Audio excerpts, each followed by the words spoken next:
Au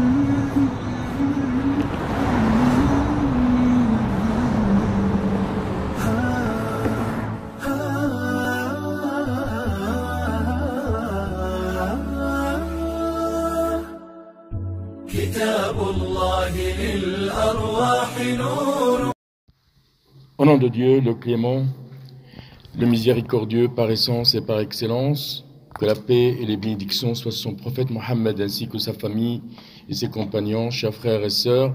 Je vous salue avec le salut de l'islam et le salut de l'islam. Assalamu alaikum wa rahmatullah. Le thème de ce sermon, c'est sur l'injustice et les conséquences et les mauvaises conséquences de l'injustice. Dieu nous a mis en garde contre cette déviation de musulmans, de la musulmane, de la justice. Et là, je vais donner trois formes d'injustice. Il y a l'injustice envers Dieu, il y a l'injustice envers les autres, les êtres humains, les animaux, et l'injustice envers soi-même.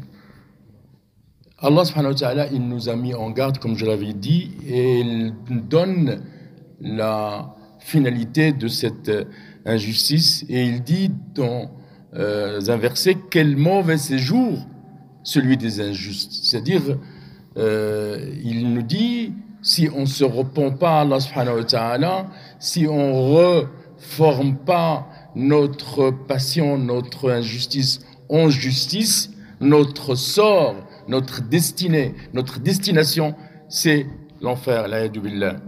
Et donc Allah subhanahu wa ta'ala, il nous a donné plusieurs mises en garde dans son noble Coran, et le prophète Mohammed sallallahu alayhi wa sallam, on va se limiter à quelques versets et un ou à deux hadiths pour qu'on soit averti de notre sort si on rentre dans cette catégorie d'injustes.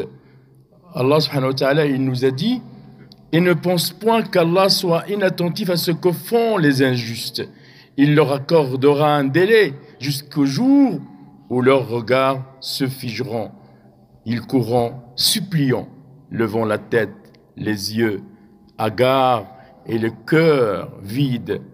Il nous a dit dans un autre verset, et avertit les gens du jour où le châtiment les atteindra, et ceux qui auront été injustes diront, ô notre Seigneur, accorde-nous un court délai.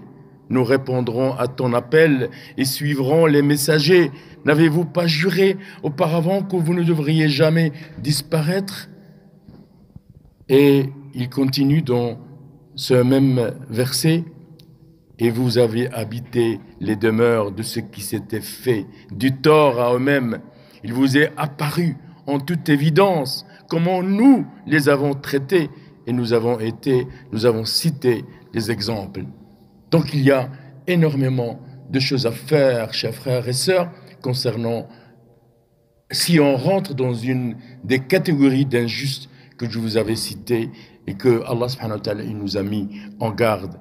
Et le prophète Mohammed sallallahu alayhi wa sallam, il a dit dans un hadith à caractère divin, un hadith qudsi, il dit « Oh mes serviteurs », c'est-à-dire que Dieu parle, mais c'est le prophète Mohammed sallallahu alayhi wa sallam, il parle.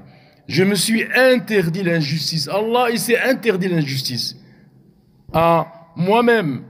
Et je vous l'avais également interdite. Ne soyez donc pas injustes les uns envers les autres. Et je vais donner des exemples d'injustice, qu'on est injuste envers Allah. Qu'on est injuste envers Allah, ça veut dire qu'on avait été égaré de la voie rectilienne d'Allah. On est rentré dans l'associanisme, on est rentré dans la mécréance, c'est ça l'injustice envers Allah. Envers les autres, il y a plusieurs formes d'injustice. C'est-à-dire que quelqu'un m'a donné un dépôt et je l'ai trahi. Il m'a emprunté et je ne lui ai pas rendu sa dette. Je lui fais du mal, je veux la jalousie, etc. Et la jalousie, et la troisième forme, c'est la forme d'injustice envers soi-même. Ça comprend les deux et ça ajoute que je reste volontairement et continuellement et je perdure dans l'injustice et sans aucun questionnement de ma part et aucun repentir de ma part. Et donc, faute de temps, chers frères et sœurs, on arrive au terme de ce sermon et on invoque Allah subhanahu wa ta'ala qu'on soit parmi les justes et qu'on se repent de nos péchés, de nos injustes et qu'on soit parmi les personnes qui se repentent tout le temps à Allah subhanahu wa ta'ala et que Dieu nous met en garde contre l'injustice. Wa astaghfirullah li wa lakum wa li jami'il muslimin. Wassalamu alaykum wa rahmatullah. كتاب الله للأرواح